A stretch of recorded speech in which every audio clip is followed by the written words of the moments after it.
but I believe that this psychology offers us a lens into the fundamental blueprint of how we perceive and process the world. And I mentioned that earlier. Really, that's the basis for my book. And I think that on the other hand, seldomly changes, if ever. And once we're armed with this understanding, we can really create more intuitive, human-centered products and experiences, technology, by shaping it to fit the user rather than the other way around. So with this advancement in AI, I think what's interesting about it is that it's introducing a whole new interaction paradigm in computing history, right? So it's no longer about, hey, I need to manipulate this interface to get this output that I'm looking for. Now I can actually, we're starting to call this intent-based paradigm, where I can describe what it is I want the outcome to look like, and the AI abstracts all the complexity of the interface away from me and can kind of generate the outcome that I'm looking for simply by what I've described I'm looking for.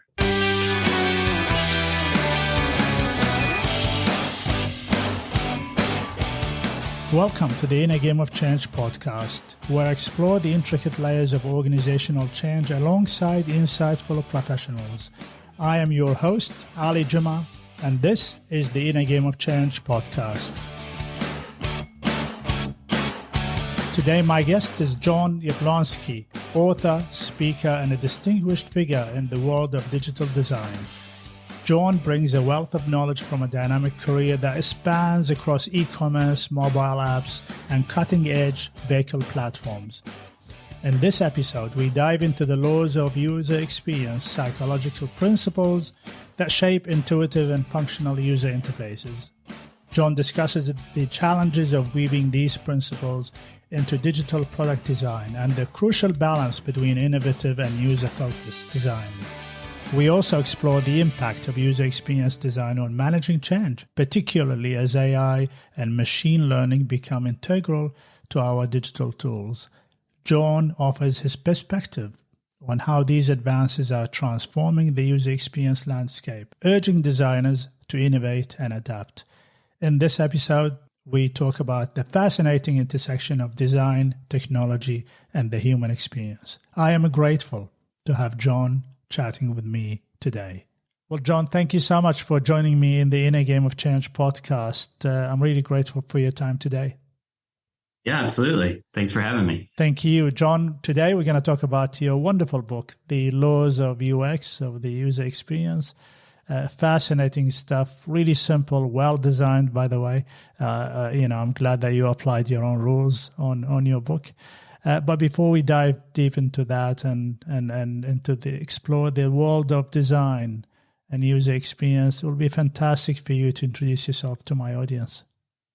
Yeah, sure thing. I'm a multidisciplinary designer, speaker, writer, digital creator. Traditionally, always been focused on websites or mobile applications, but I've really had a great opportunity throughout my career to work on lots of different things, ranging from HMI systems within state-of-the-art vehicle platforms to even aerospace tools. And these days, I'm focused on software as a service, helping people learn more from their data as a senior product designer at Mixpanel. But I'm also just by nature a tool builder. And I think many in the design community especially will know me via the tools and resources that I've built. Fantastic. So you're a handyman as well. That's really good to know. Jon, I want to talk a lot today about why does the user experience matter? I think that, I kind of described some of the different experiences I've had throughout my career. And if there's one single thread of consistency, it's really understanding how users, aka human beings, kind of, process information, see the world, and how they kind of navigate digital environments to get closer to their goals. So, the laws of UX is all about kind of, outlining those fundamental psychology concepts that I think are really valuable for not only designers, anyone really working with technology to help understand and craft user experience around the user as opposed to, really kind of requiring users to conform to the technology. So the premise behind, Laws UX specifically was really to help bring forth those fundamental concepts from psychology that really kind of influence the discipline of design and influence how human beings interact with technology in general. So, John, over the years, have you noticed that there is a level of predictability around users and how they navigate digital platforms? Absolutely. I think that, technology continues to kind of change the problem space or whatever it is your project you're working on or the app you're using or the service that you're utilizing. These will all differ, but the kind of blueprint that we share as human beings is very much a predictable kind of pattern. It's something that we're kind of hardwired to leverage when we need it. And concepts that I kind of try to talk about and bring forth in terms of how they apply to design are timeless in that way, because they're kind of rooted around the kind of psychological hardwiring that we all share. What would be your key observation? Have we evolved in terms of predictability and expectations when it comes to digital solutions? I think yes and no, right? Like, so in many ways, we're still the same kind of human. We're the same species that has been walking around the earth for thousands of years now, right? Yeah. We have this kind of like hardwired, blueprint that we share that we leverage, and it has, for the most part, not changed in a really long time. And yet the technology around us continues to evolve. And so our adaptation to the world and interpretation of the world does change sometimes in subtle ways. So it's kind of like this push and pull between, our nature as human beings and kind of how we perceive and process information in conjunction with, ever changing technology and the things that come with technology changing. In your book, John, you've listed a number of laws. Are they actual laws or have you made it up? No, they're all kind of pre-existing, concepts from psychology, principles from psychology that none of which I've made up. No, yeah. Have you come up with your own one, John, over the years? No, it's funny because the deeper you dive into these psychology concepts, the more that you'll discover that there's already something that exists for almost virtually anything you can encounter in design. So throughout my career of designing products and experiences, anytime I think that, oh man, that's something that's really interesting, I don't think I've ever heard of any psychology concept that's comparable to that. Most of the time, there always actually is. You just have to dig a little bit deeper. And I think that's one of the kind of the beautiful things about working in technology and design these days is that we have this massive treasure trove of psychology, this discipline that's pre-existed design for many years, as it's kind of design as it exists in this world today, that we can draw from and really leverage to do better work. The notion of behavioral economics and the use of nudges, I noticed that you did mention that in your book as well. Is that something that you've been drawn into as from outside design and try to apply to design? Yeah, I mean, I think the concept of nudges is really interesting because, like all things, it can be used for. It can be used in a good way, and it can be used in a very negative or harmful way. Yes. And a lot of times when you hear nudge in the context of technology, unfortunately, more often than not, is kind of alluding to something that's more, I think I would say, in the interest of the business and not necessarily the human being. So, yes. I think that when you say nudge, that's immediately what I begin to think about. And I think that these concepts a lot, when we start talking about the intersection of psychology and design, obviously these concepts that I talk about in the book can be leveraged to nudge people in a harmful direction. But I like to kind of emphasize the alternative, nudging people closer to their goals and keeping it centered around the human and what their objectives are as opposed to business objectives. You've mentioned a list of laws in your book. I'm going to ask a very uneducated question. What's your favorite? I pretty much all the ones that I highlighted in the book are my favorites for different reasons. But I think that the one that I like to kind of come back to and talk about the most is probably the peak end rule. Sure. Which actually is a cognitive bias. And it really kind of, the reason why I call it one of my favorites is because it can apply to so many things. But when we think about user experience, more often than not, we're talking about a journey. And the peak end rule is all about how to make that journey more memorable, more delightful, more effective, et cetera. Right. So the thing that always kind of throws people off when I start talking about the peak end rule is, a lot of times when you think back to an experience, you would assume that people average all these moments throughout the experience to kind of formulate an opinion of that experience after the fact, right? They look back and say, generally speaking, it was good, so I'm more likely to repeat it. But what actually happens is people basically think about a peak moment, and that could be a positive or a negative peak, and then the ending. And those two experiences combined formulate their judgment of that experience as a whole, which is completely counter to the expectation that most people have when they think about user experience. So it's not only there's a visualization with those peaks in the end, and it's really fun to talk about that in the context of a journey that a user might go through to accomplish a goal. So that's a really fun one to spend time on and talk about. That is a fun one. And just before we started recording, I did share with you that I use that a lot in my workshops because I don't think of it as the average equals the experience. I think I look at it as inflection points and moments during the workshop. But there is no alternative but to end well and end positively and end with the, I call it the walk away feeling. What would they walk away with? Is it a meh experience or is it that was actually good? But perhaps you started really badly. All is not lost because you still have the middle and you still have the end that you can actually manage.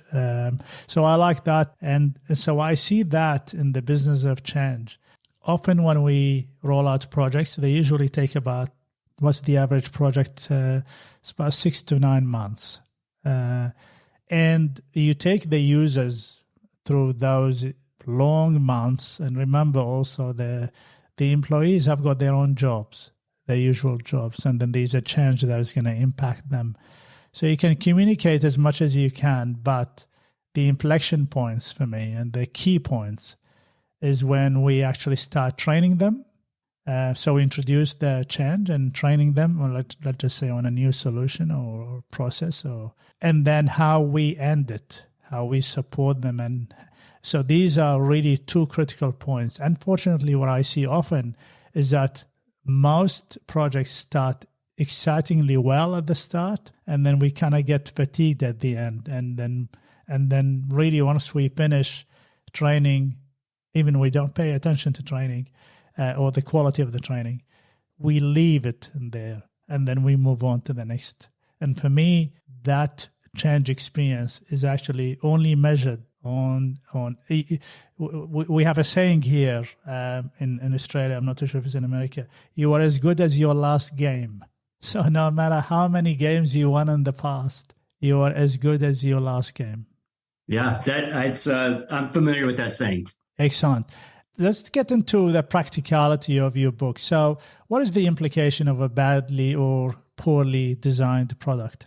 So I think that, the implication of like a poorly designed product is really users don't know what's happening, or they're not able to essentially achieve whatever goal or objective that they have going into that. And the underlying kind of, current of truth there is that we're asking users to adapt to the technology instead of kind of understanding what their core needs are and designing around that. Yes. Like a lot of times what I think the kind of confusion or errors or misunderstanding that result from a bad user experience are really from just not understanding the users well enough and not being able to craft a solution that is kind of, tailor made for what they're trying to achieve. And unfortunately, you see this all throughout kind of the history of the intersection between technology and human beings. Like, a lot of times when things fail, human beings have a tendency to we blame ourselves, but more often than not, the fault is actually the technology, and it hasn't really been crafted or shaped in a way that around the human and around their goals and objectives. So, I mean, this is the premise for human-centered design as a whole. And there's been many lessons that we've learned throughout history around, how technology could be shaped and designed to better suit human beings. But, unfortunately, we still encounter these kind of things all the time, even still, So as a whole, like consumer technology has gotten a lot better over time, but every once in a while, you'll still see little things pop up. When you're trying to do some activity, like just the other day here in the United States, I was interacting with the passport renewal service that's made available via the U.S. government website. To my surprise, was encountering these little user experience things that were just really confusing. And so as much progress as we've made, there's always room for more improvement, and there's always going to be some interface that you have to interact with that's going to be a little confusing right around the corner. So the job is not done. The job is not done. Let's talk about that a little bit and double click on it. Let's just take that, for example, the website you described, and that's not the only website in the world that is clunky, especially it's a government website. Is the notion that bad designs can happen, but then the company has got the opportunity to review it and improve it. Is that too much to ask from organizations? No, absolutely not. I mean, that's the beauty of software engineering in general, right? Like prior to software engineering, I was a graphic designer. And, as a graphic designer, you're going to be doing any number of things. I was doing a lot of product catalogs and billboards, stuff like that. And when you send something to print or it's going up on a billboard, once it's up or once it's at print, it's pretty much over at that point. You're done with the job. Yes. Hopefully everything is accurate. There's no typos. Your colors are correct, etc. But there's no iterating after that fact. Yes. After that. Fortunately, in software design, software engineering development, we have the opportunity to iterate. And I would even argue that it's team's responsibility to iterate on an experience, continue learning, even after you've shipped whatever it is, to continue to iterate on it and improve it. I always believe in the business of change. We roll out a change. Let's just say we roll out a new software, finance software. We trained people, we supported them, and unfortunately we leave it.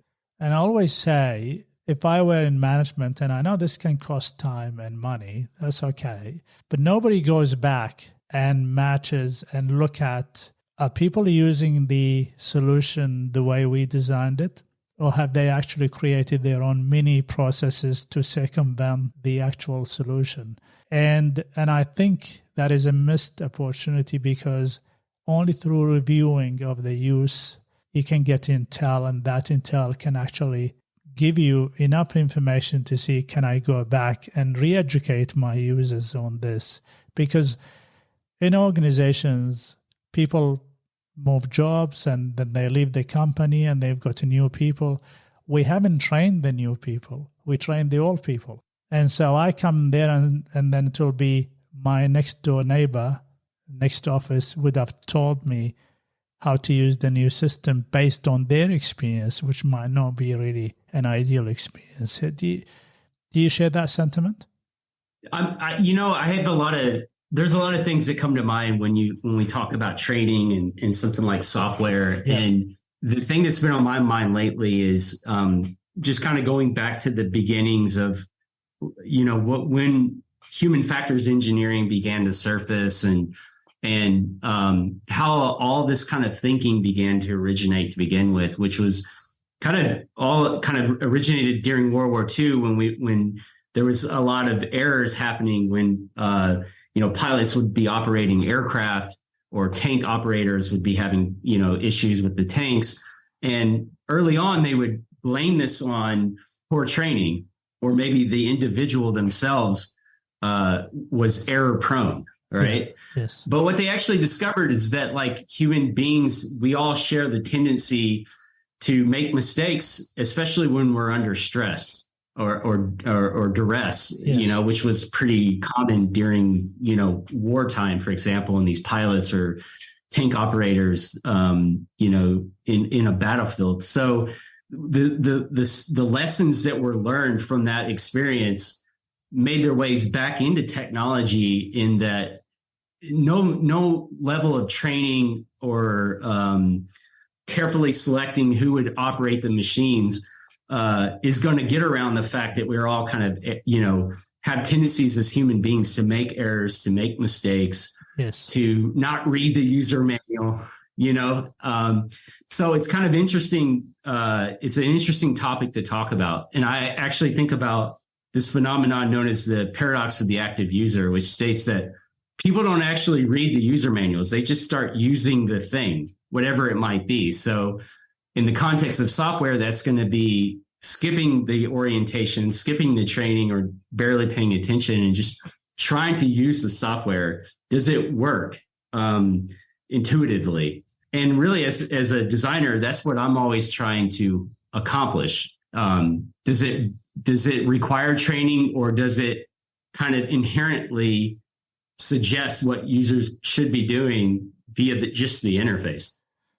This makes me think about a couple of things. First of all, my personal experience. I'm going to tell you what type I am. Do I read the manual or not? I actually don't read the manual, but I know that I need to read the manual. So what I usually have a go at things, and then go back and read the manual.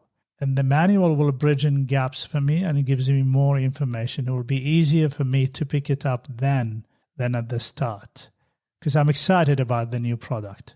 And sometimes I'm excited too much that I want to find the fault in it, especially at work. So that's really my experience. I do believe that we need. It just made me think about a question for you.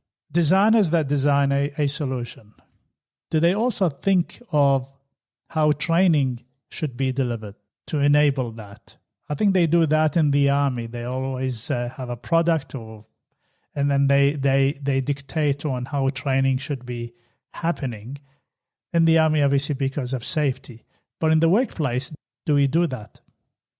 Yeah, that's an interesting question to think about. I typically, when I'm, working on any given project, it's really almost kind of the complete opposite. It's like, how can I design this in a way in which no training at all would be necessary for users to use this? Yes. And in the case of more complex kind of functionality, where some degree of training or at least education would be almost a necessity, how can you introduce that in a way that doesn't actually require someone to open up the proverbial user manual, right? Mm. So it's like it's that level of intuition that you have to strike.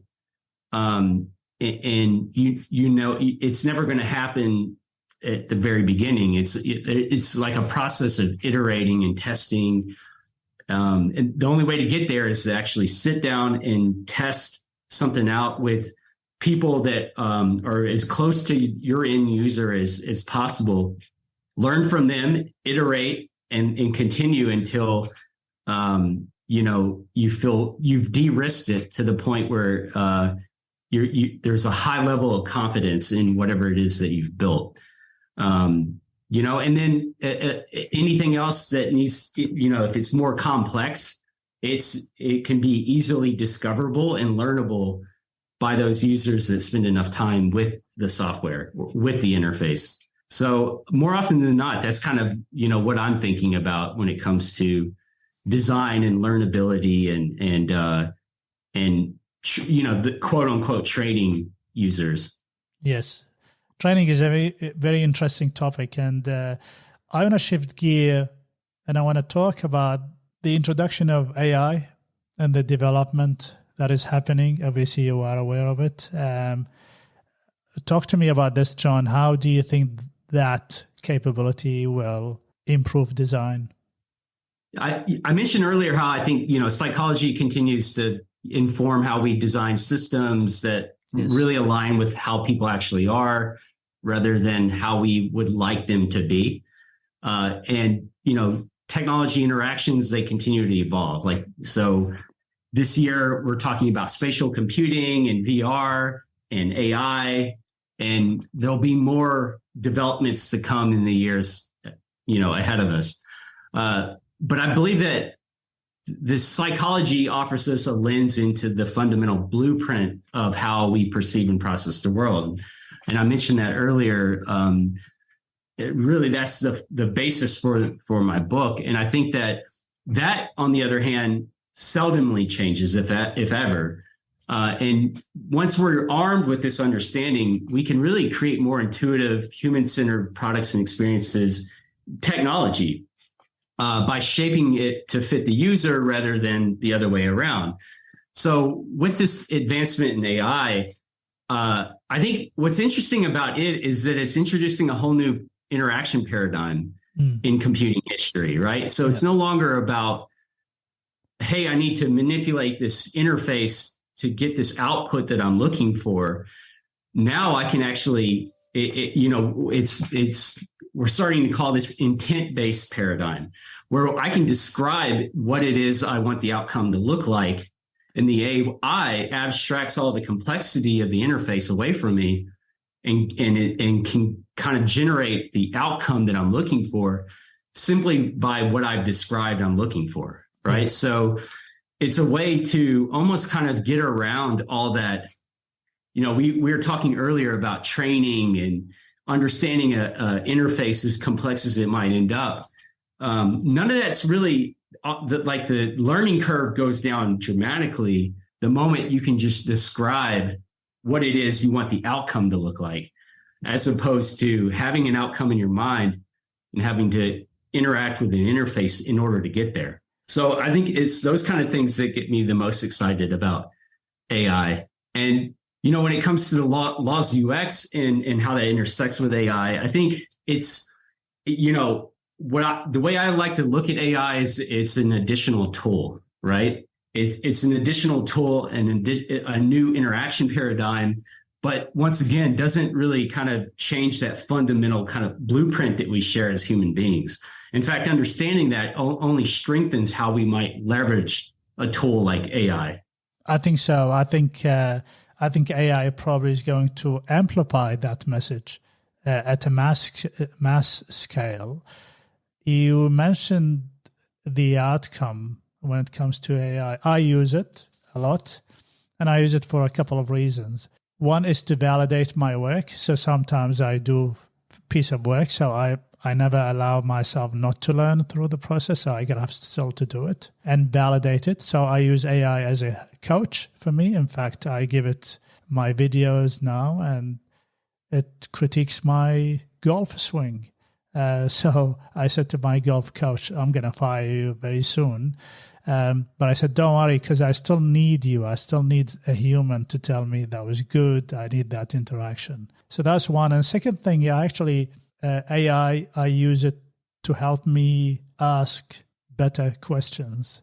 So I've got a list of questions about a topic or about a workshop or about a meeting that I've sort of penciled down. I can ask AI, are these the best questions? And the difference, I think, between AI and, let's just say, Google, is that Google operates without a context, whereas AI, you give it a context that can help a lot in the objective that you want to achieve out of it as well. But I'm with you. like any other tool, it should really make life better for us and faster.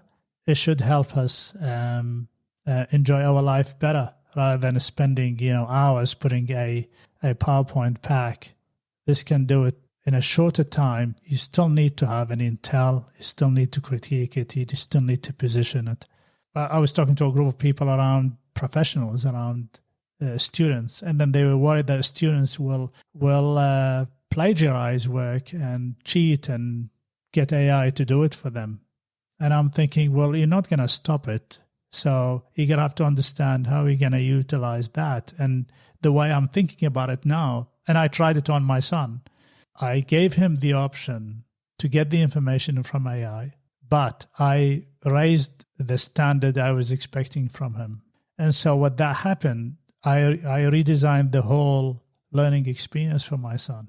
Whereas before, probably before the internet, expectations, and the standards were not that high.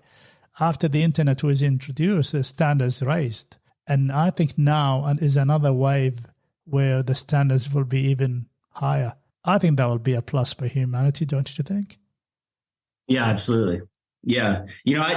One of the things that I've heard AI referred to that resonated the most with me is like the best research assistant you could possibly ask for, right? Yes. And I love that idea of amplifying human ability with the best possible research assistant known to man, because it has access to virtually the entirety of the internet at its kind of, reach at its disposal. So yeah, it's a really interesting kind of thing to think about in terms of just like the output that we can produce as human beings. The bar goes up all of a sudden because we all have access now to this research assistant that's there to help us ask better questions, formulate better arguments, fill in the gaps with the things that, fill in any gaps that we have, or go back and kind of gather information where we need it. So all these things are add up to like leveling or raising the bar a lot higher. And I think that's an overall a good thing. Absolutely. That's an overall a good thing. I was in Europe in June for 5 weeks, and AI was my mate. I asked AI to plan my day, and I want to have a lunch by the water, and I would like to have a siesta between 1 and 2. So I give it all the information, and it plans my day for me. And then halfway, I change my mind, and it changes the whole thing for me. I think that's a great thing. And for humanity. We are coming close to the end of the podcast. I'm thoroughly enjoying this, and I keep forgetting that I am actually on a podcast sometimes when I'm really enjoying the conversations, because whilst you're talking, my brain is ticking and I'm learning as well. So as I'm going, and the more I rub shoulders with people like you, Jon, probably the better insight I get, and hopefully that can be translated into my work. What would be your key takeaways to people in the business of change, people in the business of project management, and even the human-centered design people?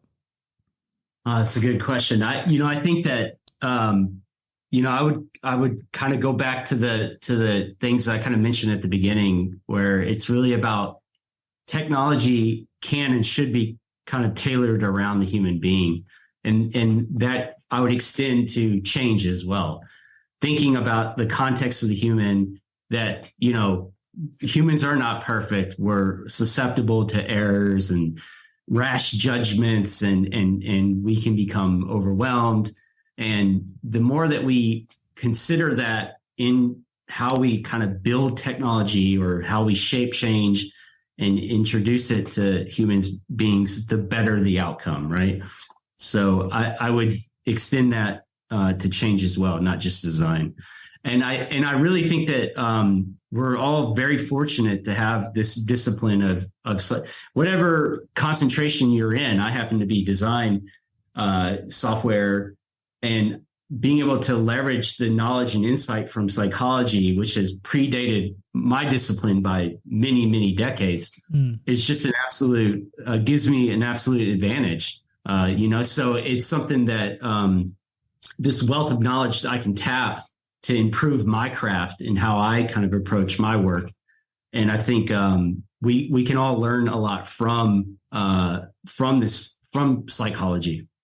Fantastic. And humans are unpredictable, and we make a lot of errors. I think that's what makes us human, John. So, and that's not going to go away. It's been the same. We think we are evolving, but I think at the core, we still that a human that can make a lot of mistakes, and we're full of biases, and we can't get rid of them. So, unfortunately or fortunately, I think that's what differentiates us from a machine, I suppose. Yeah, absolutely.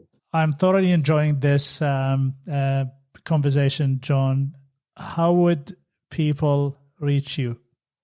Best place is going to be my personal websites, jonyablonski.com. But I'm also reachable via LinkedIn, Instagram, or X, formerly known as Twitter. My handle is Jon Yablonski. Fantastic. And we're going to put all the information about you, John, and the podcast information. Your book, The Laws of UX, how would people get a hold of a copy? Is that through your website? Yeah, I mean, the best, people have different places they like to go to get their reading material. So I list out all the available sources via the Laws of UX website. So that would be the best place to check out. And of course, you can find your preferred distributor.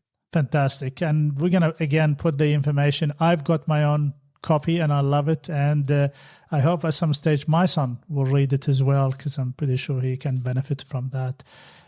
It's been a pleasure having you in my podcast, John, and the Inner Game of Change podcast. I hope I can get you back to talk more about other aspects of your user experience. But until then, stay well and stay safe. Absolutely. Thank you. Thank you very much. Thank you for listening. If you found this episode valuable, remember to subscribe to stay updated on upcoming episodes. Your support is truly appreciated. And by sharing this podcast with your colleagues, friends, and fellow change practitioners, it can help me reach even more individuals and professionals who can benefit from these discussions. Remember, and in my opinion, change is an enduring force, and you will only have a measure of certainty and control when you embrace it. Until next time, thank you for being part of the Inner Game of Change community. I am Ali Jama, and this is the Inner Game of Change podcast.